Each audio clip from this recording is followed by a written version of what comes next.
Pemirsa, sidang kasus penyerangan lapas Cebongan kembali digelar hari ini di Pengadilan Militer Bantul, Yogyakarta. Sejumlah petugas lapas dan Kopassus akan dihadirkan sebagai saksi dalam persidangan kali ini. Dan untuk mengetahui bagaimana jalannya sidang, kita langsung bergabung dengan rekan Muhammad Chandra. Chandra, silakan. Ya, dapat kami sampaikan bahwa pada pagi hari ini pukul 9 telah berlangsung sidang lanjutan atas ditolaknya eksepsi dari terdakwa pada hari Jumat lalu, dan hari ini sidang dengan agenda saksi-saksi yang sudah dimulai pada pukul 9 lalu.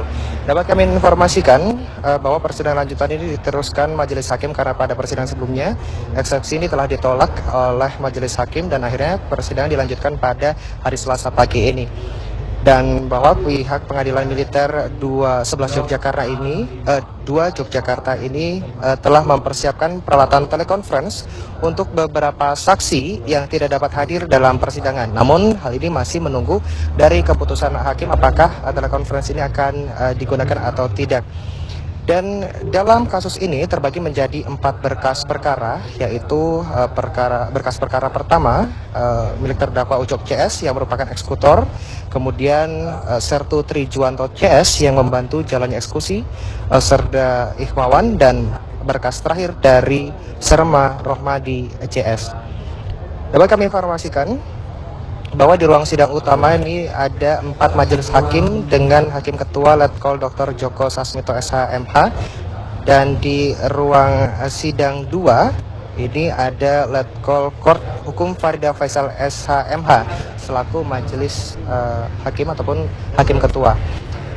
Dan dalam persidangan pertama di berkas pertama Ucok CS di ruang sidang utama ini tadi pada pukul 9 hingga pukul 11 ini mendatangkan saksi dari staf pengamanan LP Cebongan, Indrawan Triwidayanto, dan saat ini telah berlangsung untuk saksi kedua juga dari staf pengamanan LP Cebongan yaitu Supratiknyo.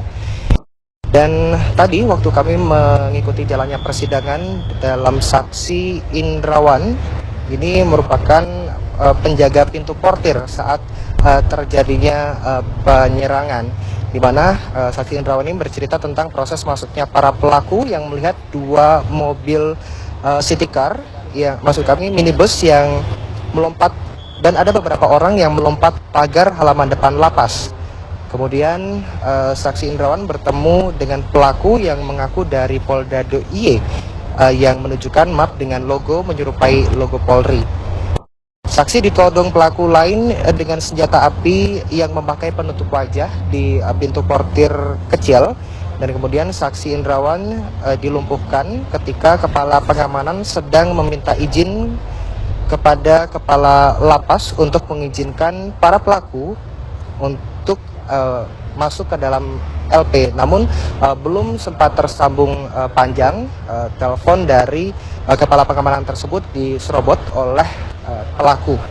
Kemudian saksi Indrawan ini diminta tiarap untuk menghadap tembok, dan kemudian dari kepala pengamanan ini disergap oleh para pelaku, dan akhirnya saksi Indrawan ini setelah tiarap dan menghadap tembok hanya mendengar langkah dari pelaku, kemudian suara pecahan lemari kaca, dan beberapa detikan di kejauhan yang dia sampaikan saat kesaksian tadi. Dan selesainya Indrawan memberikan kesaksian, sanggahan dari Ucok CS ini ada 3, yaitu Ucok CS tidak menggunakan logo Polri saat menunjukkan map tersebut, hanya kertas bertuliskan tulisan biasa, dan kemudian Ucok CS tidak mengatakan akan mau ngebon Diki CS, tapi ingin meminta sidik jari dari tahanan titipan Polda DIY. Kemudian Ucok CS juga menyanggah bahwa mereka tidak merusak CCTV itu secara spontan, tidak merusak CCTV itu secara direncanakan, namun dilakukan secara spontan. Itu yang tadi diberikan oleh Indrawan Triwidayanto selaku staf pengamanan LP Cebongan yang memberikan kesaksian pada berkas pertama Ujok CS. Kemudian saat ini pun juga masih berlangsung Supratikno yang merupakan staf pengamanan LP Cibongan saat kejadian berlangsung. Saat ini masih dimintai keterangan saksian di ruang sidang utama. Kemudian setelah saksi kedua selesai, rencananya nanti saksi ketiga yaitu Kepala Pengamanan Lapas Cibongan yaitu Margo Utomo. Dapat kami informasikan lagi bahwa saat ini juga masih berlangsung di ruang sidang kedua dengan saksi Kasih Intel Grup 2 Kopassus Kandang Menjangan Kapten Beni Teguh yang memberikan kesaksian untuk berkas keempat atas terdakwa Romadi CS yang merupakan provos dari Grup 2 Kopassus Kandang Menjangan.